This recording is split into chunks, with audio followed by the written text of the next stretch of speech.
بسم اللہ الرحمن الرحیم۔ اللہ کا نور برستا ہے، جو شخص تہجد کی نماز کے بعد یہ آیت 7 بار پڑھے گا، اللہ 7 زمین 7 آسمان کا نور اسی وقت اسے عطا کرے گا۔ محترم ناظرین، نماز اسلام کے 5 بنیادی ارکان میں سے ایک ہے اور اس کی 5 فرض نماز مسلمان کے روحانی زندگی کا مرکز اور محور ہے۔ انہیں ہر نماز کی اپنی ایک خاص اہمیت اور مقام ہے، لیکن تہجد کے نوافل کو اللہ تعالیٰ نے خاص طور پر اہمیت دی ہے۔ یہ نماز رات کے اس وقت پڑھی جاتی ہے جب انسان اپنی گہری نیند اور راحت کو چھوڑ کر اللہ کی طرف رجوع کرتا ہے، اور اسی وجہ سے اس نماز کی ادائیگی مومن کی سچی بندگی اور قرب الہی کی علامت سمجھی جاتی ہے۔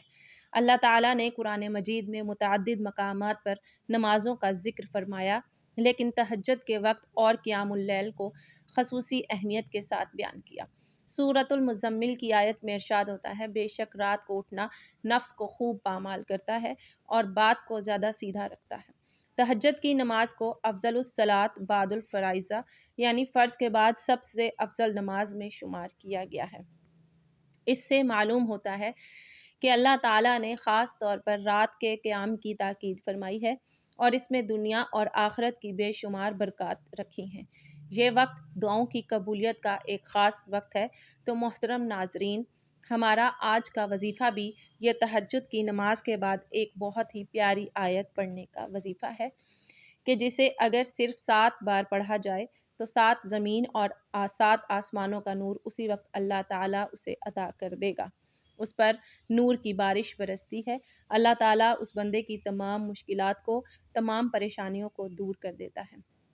زندگی میں جتنی بھی الجھنیں ہوں سب ختم ہو جاتی ہیں، کیونکہ یہ ایسا وقت ہوتا ہے جس میں انسان دنیاوی مجالس سے فارغ ہو کر مکمل یکسوئی اور عاجزی سے اللہ کی طرف متوجہ ہوتا ہے۔ تو جب تہجد کا وقت ہوتا ہے اور انسان سارے خواب اور مصروفیات کو چھوڑ کر اللہ کی یاد میں، اللہ کے ذکر میں اس لیے عبادت کرتا ہے، عبادت کی فکر میں وہ نماز ادا کرتا ہے، تو پھر اللہ تعالیٰ اس کے لیے دنیا جہان کی الجھنیں ختم کر کے خوشحالی پیدا کر دیتا ہے۔ وہ انسان قدم قدم پر کامیاب ہوتا ہے، رزق، مال و دولت وافر مقدار میں عطا کیا جاتا ہے۔ اس کے گھر میں بھی اللہ تعالیٰ کی خاص رحمتیں اور برکتیں نازل ہوتی ہیں۔ اس کی اولاد بھی دن دگنی رات چگنی ترقی کرتی ہے، اور جو شخص رات کے قیام کو چھوڑ دیتا ہے، اللہ تعالیٰ اس کے لیے الجھن مزید بڑھا دیتا ہے اور وہ عظیم سعادت سے محروم ہو جاتا ہے۔ حضرت عبداللہ بن عمر رضی اللہ تعالی عنہ سے روایت ہے کہ اللہ پاک کے پیارے رسول صلی اللہ علیہ وآلہ وسلم نے ارشاد فرمایا کہ جس نے رات کے قیام کو اپنا معمول نہ بنایا، گویا اس نے اللہ کے فضل کو کھو دیا۔ رات کی عبادت مومن کی شان ہے۔ یہ وہ وقت ہے جب بندہ اپنے رب کے سب سے زیادہ قریب ہوتا ہے۔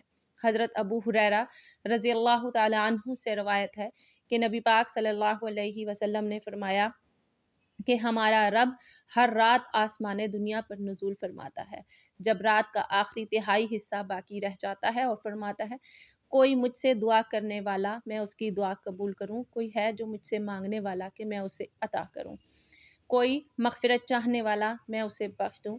کہ یہ حدیث اس نورانی وقت کی فضیلت ہے اور اس کی قبولیت کی ضمانت بیان کرتی ہے۔ حضرت موسیٰ اشعری رضی اللہ تعالی عنہ سے روایت ہے کہ آپ صلی اللہ علیہ وسلم نے فرمایا کہ نبی پاک صلی اللہ علیہ وآلہ وسلم کا فرمان ہے کہ تہجد کے بعد کا جو وقت ہوتا ہے یہ قبولیت کا وقت ہوتا ہے۔ اس میں اللہ پاک سے اگر کچھ بھی سچے دل سے مانگا جائے تو فوراً مل جاتا ہے۔ رسول اللہ صلی اللہ علیہ وآلہ وسلم نے فرمایا، جو شخص تہجد کے وقت کو غفلت میں گزار دے، گویا اس نے ایک عظیم سعادت کھو دی۔ یہ حدیث اس بات کی طرف اشارہ کرتی ہے کہ رات کے قیام سے محرومی انسان کے تمام نیک اعمال کے اجر کو کم کر سکتی ہے، اور یہ کتنی بڑی محرومی ہے۔ حضرت ابو ہریرہ رضی اللہ تعالی عنہ روایت کرتے ہیں کہ نبی کریم صلی اللہ علیہ وسلم نے فرمایا، تہجد کا قیام انسان کے لیے سابقہ امتوں کے نیک لوگوں کا طریقہ ہے۔ یہ گناہوں کو مٹاتا ہے اور جسم سے بیماریوں کو دور کرتا ہے۔ اس حدیث سے معلوم ہوتا ہے کہ تہجد کے وقت فرشتے حاضر ہو کر انسان کے اعمال کا مشاہدہ کرتے ہیں اور اللہ کے حضور گواہی دیتے ہیں۔ رسول اللہ صلی اللہ علیہ وسلم نے فرمایا، جو شخص تہجد کی نماز پڑھ کر سوئے وہ اس شخص سے بہتر ہے جس نے ساری رات سو کر گزار دی۔ یعنی جو تہجد کی پابندی کے ساتھ زندگی گزارتا ہے اور اس کے بعد دنیا سے رخصت ہوتا ہے، اس کے لیے جنت کی بشارت ہے۔ یہ محض ایک وعدہ نہیں بلکہ تہجد کی ابدی حقیقت اور مقام ہے۔ رات کا وہ حصہ جب دنیا کی رونق ماند پڑ جاتی ہے، جب بازاروں کا شور تھم جاتا ہے اور مخلوق خواب غفلت میں ہوتی ہے، ٹھیک اسی وقت ایک سچا عاشق خدا اپنے بستر کی نرمی کو چھوڑ کر اپنے رب کے حضور کھڑا ہو جاتا ہے۔ یہی وہ لمحہ ہے جسے قرآن نے مقام محمود سے تعبیر کیا، اور یہی وہ وقت ہے جب اللہ تعالیٰ اپنے بندوں کے سب سے زیادہ قریب ہوتا ہے۔ وہ اپنی شان کے مطابق آسمان دنیا پر نزول فرماتا ہے اور پکارتا ہے کوئی مجھ سے مانگنے والا؟ تہجد کی روحانی اور نفسیاتی اہمیت۔ تہجد کی نماز صرف جسمانی عبادت نہیں، یہ دراصل روح کی معراج ہے۔ یہ بندے کا اپنے رب سے وہ راز و نیاز ہے جو کسی وقت میں ممکن ہے۔ یہ ایک ایسا عاشق امتحان ہے جس میں نیند کو ترک کر کے یاد خدا کو اختیار کیا جاتا ہے۔ نفسیاتی طور پر دیکھیں تو قیام اللیل یعنی رات کا قیام انسان کے ارادے کی قوت کو غیر معمولی حد تک بڑھا دیتا ہے۔ جو شخص دنیا کی سب سے پرکشش عمل یعنی گہری نیند کو اللہ کی خاطر قربان کر دیتا ہے، اس کے لیے دن کی چھوٹی موٹی مصروفیات اور تکالیف کو برداشت کرنا آسان ہو جاتا ہے۔ ظاہر کی پاکیزگی، رات کی خاموشی میں جب کسی طرح کا دنیاوی دباؤ نہیں ہوتا تو نماز اور ذکر کے ذریعے انسان اپنے دل و دماغ کو مکمل طور پر اللہ کے حوالے کر دیتا ہے۔ یہ عمل دن بھر کے وسوسوں اور منفی خیالات کو دھو دیتا ہے۔ نور کی برسات اس وقت بندہ اپنے خالق کے سامنے بالکل تنہا کھڑا ہوتا ہے۔ اس تنہائی میں جو آنسو بہتے ہیں وہ صرف گناہوں کو نہیں دھوتے بلکہ روح کو ایک خاص نور سے منور کر دیتے ہیں۔ یہی نور اس کی پیشانی پر سجدوں کی صورت میں جھلکتا ہے اور اس کے چہرے کو دن کی روشنی میں بھی چمک عطا کرتا ہے۔ تہجد کی برکات، دنیا اور آخرت کی کامیابی۔ احادیث مبارکہ اور اسلاف کے تجربات سے یہ بات واضح ہے کہ تہجد دنیا اور آخرت میں کامیابی کی کنجی ہے۔ اس کے فضائل اتنی زیادہ ہیں کہ ایک طویل فہرست بنتی ہے۔ قرب ربانی کا ذریعہ۔ رسول اللہ صلی اللہ علیہ وسلم نے فرمایا، تہجد کے ذریعے انسان اللہ تعالیٰ کے سب سے زیادہ قریب ہو جاتا ہے۔ وہ دروازہ ہے جو آپ اوقات میں بند رہتا ہے لیکن رات کی تنہائی میں کھل جاتا ہے۔ گناہوں کی معافی۔ تہجد کی نماز پچھلے تمام گناہوں کے لیے کفارہ بن جاتی ہے۔ یہ انسان کو گناہوں سے ایسے پاک کرتی ہے جیسے ابھی ماں کے پیٹ سے پیدا ہوا ہو۔ رزق میں کشادگی۔ جو شخص رات کے آخری پہر اٹھ کر اپنے رب کو راضی کرتا ہے، اللہ اس کے رزق کے دروازے ایسے کھول دیتا ہے کہ اسے گمان بھی نہیں ہوتا کہ یہ شخص ہر طرح کی تنگی اور غربت سے محفوظ رہتا ہے، کیونکہ اللہ رب العزت نے خوب اپنے کرم کے دروازے اس کے لیے کھول دے ہیں۔ بدن کی صحت۔ نبی اکرم صلی اللہ علیہ وسلم نے فرمایا کہ رات کا قیام بیماریوں سے بچاؤ اور بدن کی صحت کا سبب ہے۔ یہ نماز ریاضت اور سکون کا ایسا حسین امتزاج ہے جو روحانیت کے ساتھ ساتھ جسمانی صحت بھی عطا کرتا ہے۔ دعاؤں کی قبولیت کی ضمانت۔ جیسا کہ پہلے ذکر ہوا، یہ وقت قبولیت دعا کا وقت ہے۔ سچے دل سے مانگی گئی کوئی بھی دعا اس وقت رد نہیں کی جاتی۔ حاجت چھوٹی ہو یا بڑی، دنیاوی ہو یا اخروی، جو بھی طلب کیا جاتا ہے مالک کائنات اسے ضرور عطا فرماتا ہے۔ تہجد اور نور الہی کا نزول۔ تہجد کے وقت اللہ کا جو نور برستا ہے اس کی حقیقت کو محسوس کرنا بہت مشکل ہے۔ دراصل یہ وہ وقت ہوتا ہے جب عرش الہی کا نور زمین کی طرف متوجہ ہوتا ہے۔ محترم ناظرین، غور کیجئے، اللہ پاک خود فرشتوں کے سامنے اپنے بندے پر فخر کرتے ہیں اور پوچھتے ہیں، یہ کس لیے اپنی نیند چھوڑ کر میرے سامنے کھڑا ہے؟ فرشتے جواب دیتے ہیں کہ یا رب، تیری رضا اور مغفرت کے لیے۔ اس پر اللہ کی رضا اور محبت کا ایک ایسا نور بندے پر نازل ہوتا ہے جو اس کے دل کو مکمل طور پر مطمئن کر دیتا ہے۔ یہ نور صرف دل تک محدود نہیں رہتا بلکہ اس کے جسم، اس کے گھر، اس کے کاروبار اور اس کی پوری زندگی میں پھیل جاتا ہے۔ یہ نور 3 شکلوں میں ظاہر ہوتا ہے۔ قلبی نور، انسان کا دل غفلت سے پاک ہو کر اللہ کی محبت سے سرشار ہو جاتا ہے، اسے دنیا کی حقیر چیزوں سے لگاؤ ختم ہو جاتا ہے اور وہ ہر قدم اللہ کی رضا کی طرف بڑھاتا ہے۔ عملی نور، اس کے تمام اعمال میں ایک خاص برکت اور تاثیر پیدا ہو جاتی ہے، جو کام اسے مشکل لگتے تھے وہ آسان ہو جاتے ہیں اور اس کی محنت میں صبر بہت زیادہ ملتا ہے۔ چہرے کا نور، جو شخص تہجد کا عادی ہوتا ہے اس کے چہرے پر ایک ایسی چمک اور نورانیت ہوتی ہے جو مصنوعی نہیں ہوتی۔ یہ اس کی روح کی پاکیزگی کا عکس ہوتا ہے اور لوگ بے اختیار اس کی طرف کھینچے چلے آتے ہیں۔ تہجد گزار کی شان، انبیاء کا راستہ۔ تہجد در حقیقت تمام انبیاء کرام علیہ السلام کا راستہ رہا ہے۔ ہمارے پیارے نبی حضرت محمد صلی اللہ علیہ وسلم کی راتوں کا ایک بڑا حصہ قیام میں گزرتا تھا۔ آپ صلی اللہ علیہ وسلم کے پاؤں مبارک قیام کی کثرت سے سوج جاتے تھے، لیکن آپ فرماتے تھے، کیا میں شکر گزار بندہ نہ بنوں؟ تہجد کا وقت دراصل وہ خلوت ہے جو جلوت کا سبب بنتی ہے۔ جو شخص رات کو اپنے رب سے تعلق مضبوط کرتا ہے، اللہ دن میں دنیا کے سامنے اس کا مقام بلند کر دیتا ہے۔ تہجد گزار کی پہچان یہ ہے کہ وہ دن میں نرم دل، عاجز اور اللہ کے احکام کا پابند ہوتا ہے۔ اس کے ہر عمل میں خشوع و خضوع جھلکتا ہے جو رات کی عبادت کا اثر ہوتا ہے۔ محترم ناظرین، یہ وہ وقت ہے جب اللہ کی رحمتوں کا سمندر ٹھاٹھیں مار رہا ہوتا ہے۔ ضرورت صرف یہ ہے کہ ہم نیند کی اس عارضی راحت کو چھوڑ کر اپنے رب کے دائمی فضل اور کرم کا حاصل کرنے کے لیے بیدار ہو جائیں۔ تہجد کے سجدے دنیا کے وہ واحد سجدے ہیں جہاں مانگنے سے پہلے عطا کر دیا جاتا ہے، جہاں آنسو بہانے سے پہلے دلوں کی مرادیں پوری کر دی جاتی ہیں۔ یہ وہ وقت ہے جب اللہ کا بندہ اللہ سے کہتا ہے، اے میرے رب، میں سب کچھ چھوڑ کر صرف تیری رضا کے لیے حاضر ہوں۔ اور اللہ اس وقت اس بندے کو سب سے بڑی دولت یہ بھی کہ اپنا قرب عطا فرماتا ہے۔ تہجد کی نماز انسان کو دنیا کی مصروفیات سے نکال کر اللہ کی یاد میں لے آتی ہے۔ رات کے اس وقت جب ہر کوئی نیند کی وادیوں میں ہوتا ہے، اس وقت نماز کا ادا کرنا بندے کا اللہ کے ساتھ تعلق کی گہرائی کو ظاہر کرتا ہے۔ دن کی بڑی مشقت کے بعد تہجد کی نماز پڑھنا بندے کی قوت ارادوں کو مضبوط کرتا ہے۔ یہ نماز انسان کو سستی اور غفلت سے نکال کر اللہ کی بندگی کی طرف لے جاتی ہے۔ جب مسلمان تہجد کی نماز ادا کرتے ہیں تو یہ مسلمانوں میں خلوص، صبر اور استقامت کو فروغ دیتی ہے۔ اسلام میں جس عمل کی تاکید ہو اس کو چھوڑنے پر سخت وعید بھی آتی ہے۔ تہجد کے قیام کو ترک کرنے والے کے بارے میں حدیث میں آیا، جو تہجد سے غافل رہا گویا وہ برکت سے محروم ہو گیا۔ یہ حدیث ایک خطرناک تنبیہ ہے کہ رات کا قیام نہ کرنے سے انسان دنیا اور آخرت دونوں میں نقصان اٹھا سکتا ہے۔ ناظرین محترم، آج کے دور میں جب دنیا مصروفیات، کاروباری دباؤ اور سوشل میڈیا انسان کو غفلت میں مبتلا کر چکے ہیں، ایسے میں تہجد کی نماز ایک نعمت سے کم نہیں۔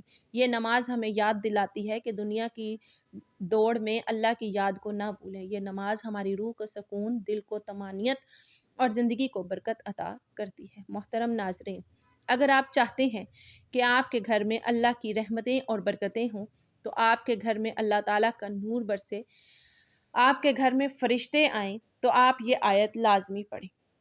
حضرت عبداللہ بن عباس رضی اللہ تعالیٰ عنہ سے روایت ہے کہ حضور صلی اللہ علیہ وآلہ وسلم نے فرمایا، تم میں سے جو شخص پوری رات عبادت کرنے کی مشقت سے عاجز ہے، دولت خرچ کرنے میں بخیل ہے اور دشمن کے ساتھ جہاد کرنے میں بزدل ہے، تو اسے زیادہ سے زیادہ اللہ تعالیٰ کا ذکر کرنا چاہیے۔ حضرت ابو درداء رضی اللہ تعالیٰ عنہ سے روایت ہے کہ حضور پاک صلی اللہ علیہ وسلم نے فرمایا، کیا میں تمہیں تمہارے اعمال میں سب سے اچھا عمل نہ بتاؤں جو تمہارے اللہ کے ہاں بہتر اور پاکیزہ ہے، تمہارے درجات میں سب سے بلند ہے، تمہارے سونے اور چاندی کی خیرات سے بھی افضل ہے، اور تمہارے دشمن کا سامنا کرنے یعنی جہاد سے بھی بہتر ہو؟ تو صحابہ کرام رضی اللہ تعالیٰ عنہم اجمعین نے عرض کیا، کیوں نہیں یا رسول اللہ صلی اللہ علیہ وسلم؟ تو آپ صلی اللہ علیہ وسلم نے فرمایا، وہ عمل اللہ کا ذکر ہے۔ ذکر سے مراد اللہ کو یاد کرنا ہے، اور یہ عبادت دین اسلام میں سے ایک عبادت ہے۔ ذکر معمول ہے اسماء الحسنہ کی تکرار، آیات قرآنی یا کتب حدیث میں مذکور دعاؤں کو بآواز بلند آہستہ پڑھنے کو کہا جاتا ہے۔ معمولاً ذکر انفرادی طور پر کی جانے والی عبادت ہے۔ قرآن میں آتا ہے، اے ایمان والو، اللہ کا ذکر بہت زیادہ کیا کرو اور صبح شام اس کی تسبیح کیا کرو۔ اس کے علاوہ بھی بہت سی آیات میں ذکر کا حکم آیا ہے۔ حضرت ابو ہریرہ رضی اللہ تعالیٰ عنہ سے مروی ہے، رسول اللہ صلی اللہ علیہ وآلہ وسلم نے فرمایا، حق تعالیٰ کا فرمان ہے، میں بندے کے ساتھ وہی معاملہ کرتا ہوں جیسا وہ میرے ساتھ گمان کرتا ہے، اور جب وہ مجھے یاد کرتا ہے تو میں اس کے ساتھ ہوتا ہوں، بس اگر وہ مجھے اپنے دل میں یاد کرتا ہے تو میں بھی اس کو اپنے دل میں یاد کرتا ہوں، اور اگر وہ میرا مجمع میں ذکر کرتا ہے تو میں بھی اس کا مجمع سے بہتر یعنی فرشتوں کے مجمع میں تذکرہ کرتا ہوں۔ اور اگر بندہ میری طرف ایک بالشت متوجہ ہوتا ہے تو میں ایک ہاتھ اس کی طرف متوجہ ہوتا ہوں، اور اگر وہ ایک ہاتھ بڑھاتا ہے تو میں اس کی طرف 2 ہاتھ بڑھاتا ہوں، اگر وہ میری طرف چل کر آتا ہے تو میں اس کی طرف دوڑ کر جاتا ہوں۔ ناظرین محترم، وقت کی نزاکت کو مد نظر رکھتے ہوئے چلتے ہیں آج کے عمل کی جانب کہ آپ صلی اللہ علیہ وسلم نے فرمایا کہ جس نے تہجد کے وقت یہ آیت 7 مرتبہ پڑھی تو اسے 7 زمینوں 7 آسمانوں کا نور اسی وقت اللہ پاک عطا فرمائے گا۔ اس آیت کو پڑھ کر جو بھی دعا مانگے گا وہ دعا اسی وقت قبول ہوگی، جو بھی پریشانی ہوگی فوراً ختم ہو جائے گی، کیونکہ یہ اللہ تعالیٰ سے مناجات کا خاص وقت ہے۔ محترم ناظرین، القرآن الکریم اللہ تعالیٰ کا کلام ہے جو ہدایت، رحمت، شفا اور نور ہے۔ قرآن کی ہر آیت اپنے اندر ایک خاص تاثیر، روحانیت اور مقصد رکھتی ہے، لیکن بعض آیات کو اللہ تعالیٰ نے دیگر کے مقابلے میں خاص فضیلت اور مقام عطا فرمایا ہے۔ انہی میں سے ایک سب سے عظیم آیت آیت الکرسی ہے جو سورۃ البقرہ کی آیت نمبر 255 ہے۔ آیت الکرسی کی فضیلت کے بارے میں ہے کہ حضرت ابی بن کعب رضی اللہ تعالیٰ عنہ سے روایت ہے کہ رسول اللہ صلی اللہ علیہ وسلم نے فرمایا، اے ابی، کیا تم جانتے ہو کہ قرآن میں سب سے عظیم آیت کون سی ہے؟ میں نے عرض کیا کہ اللہ اور اس کا رسول بہتر جانتے ہیں۔ آپ صلی اللہ علیہ وسلم نے فرمایا، آیت الکرسی۔ پھر فرمایا، یہ آیت عرش الہی کے نیچے سے نازل ہوئی ہے۔ حضرت ابو ہریرہ رضی اللہ تعالیٰ عنہ کی مشہور حدیث ہے کہ شیطان ایک مرتبہ ان کے پاس آیا اور چوری کرنے لگا تو انہوں نے اسے پکڑ لیا۔ شیطان نے کہا، اگر تم مجھے چھوڑ دو تو میں تمہیں ایک آیت سکھاتا ہوں جسے پڑھنے سے تم محفوظ رہو گے۔ وہ آیت آیت الکرسی تھی۔ جب حضرت ابو ہریرہ رضی اللہ تعالیٰ عنہ نے رسول اللہ صلی اللہ علیہ وآلہ وسلم سے اس کا ذکر کیا تو آپ صلی اللہ علیہ وسلم نے فرمایا، اس نے تم سے سچ کہا، حالانکہ وہ جھوٹا ہے۔ رسول اللہ صلی اللہ علیہ وسلم نے فرمایا، جو شخص ہر فرض نماز کے بعد آیت الکرسی پڑھے گا اس کے جنت میں داخلے سے صرف موت کی رکاوٹ ہے۔ آیت الکرسی نہ صرف قرآن کی سب سے عظیم آیت ہے بلکہ اس کے اندر روحانی اور باطنی طاقت بھی چھپی ہوئی ہے جو شیطانی اثرات، جادو، نظر بد، وسوسوں اور خوف کے خلاف ڈھال کا کام دیتی ہے۔ تو محترم ناظرین، چلتے ہیں وظیفے کی جانب کہ آپ نے یہ آیت تہجد کی نوافل کے بعد کس طرح پڑھیں۔ جب آپ تہجد کی نماز ادا کر لیں تو اسی جگہ بیٹھے بیٹھے آپ نے سب سے پہلے نبی پاک صلی اللہ علیہ وسلم کی ذات اقدس پر درود پاک کا نذرانہ پیش کرنا ہے۔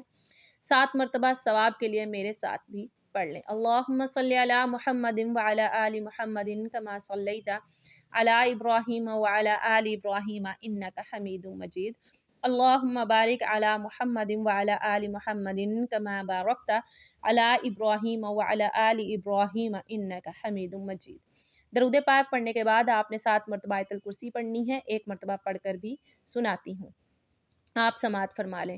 اللہ لا الہ الا هو الحی القیوم لا تأخذہ سنۃ ولا نوم لہ ما فی السماوات وما فی الارض من ذا الذی یشفع عندہ الا بإذنہ یعلم ما بین ایدیہم وما خلفہم ولا یحیطون بشیء من علمہ الا بما شاء وسع کرسیہ السماوات والارض ولا یؤودہ حفظہما وہو العلی العظیم۔ یہ آیت اللہ کی ذات، اس کی صفات، اس کی قدرت اور علم کے بارے میں ہے۔ اس میں بتایا گیا کہ اللہ کے سوا کوئی معبود نہیں، وہ زندہ اور قائم رکھنے والا ہے۔ محترم ناظرین، آیت الکرسی 7 مرتبہ پڑھنے کے بعد آپ نے 7 مرتبہ ہی لا الہ الا انت سبحانک انی کنت من الظالمین پڑھنا ہے۔ اس کے بعد آپ نے اللہ تعالیٰ کا بابرکت نام یا وہاب 100 مرتبہ پڑھنا ہے اور آخر میں 7 مرتبہ درود پاک پڑھنا ہے۔ جتنا آپ نے وظیفہ شروع کرنے سے پہلے پڑھا تھا، آیت الکرسی کے حوالے سے حضور پاک صلی اللہ علیہ وسلم سے عرض کیا گیا، یا رسول اللہ صلی اللہ علیہ وسلم کوئی ایسی چیز بتائیں جس سے نفع ہو، تو آپ صلی اللہ علیہ وسلم نے فرمایا کہ یہ آیت الکرسی پڑھا کرو، کیونکہ آیت الکرسی پڑھنے سے انسان کی اولاد بھی اللہ کی نگاہ میں رہتی ہے اور اس کے گھر پر یہاں تک کہ ہمسائے اور ان کے گھر بھی اللہ کی حفاظت میں ہوں گے۔ ایک شخص نے عرض کیا، یا رسول اللہ صلی اللہ علیہ وسلم میرے گھر میں خیر و برکت نہیں، رزق کی تنگی ہے، گھر میں غربت ہے، فقر و فاقہ ہے، تو آپ صلی اللہ علیہ وسلم نے فرمایا تم آیت الکرسی کیوں نہیں پڑھتے؟ تم آیت الکرسی تہجد کی نماز کے بعد 7 مرتبہ لازمی پڑھیں۔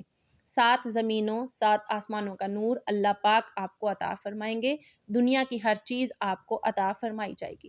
اور محترم ناظرین، جب یہ عمل کر لیں تو اس کے بعد آپ نے اللہ تعالیٰ سے دعا کرنی ہے، جیسے ہوائیں موسموں کا رخ بدلتی ہیں ویسے ہی دعائیں مصیبتوں کا رخ بدل دیتی ہیں۔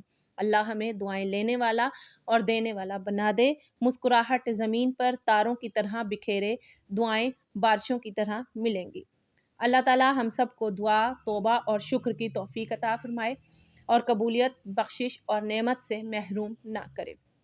اللہ تعالیٰ ہم سب کو نیکیاں عطا فرمائے اور آسانیاں، محبتیں اور خوشیاں تقسیم کرنے کی توفیق عطا فرمائے، آمین۔ دعا ہے کہ اللہ تعالیٰ میرا سنانا اور آپ کا سننا اپنی پاک بارگاہ رحمت میں قبول فرمائے۔ محترم ناظرین، اپنے رزق میں برکت، وسعت اور کشادگی کے لیے اللہ تعالیٰ کے 99 ناموں میں سے کوئی ایک نام لکھ کر کمنٹس میں ضرور شیئر کریں۔ اللہ تعالیٰ ہم سب کا حامی و ناصر ہو، آمین۔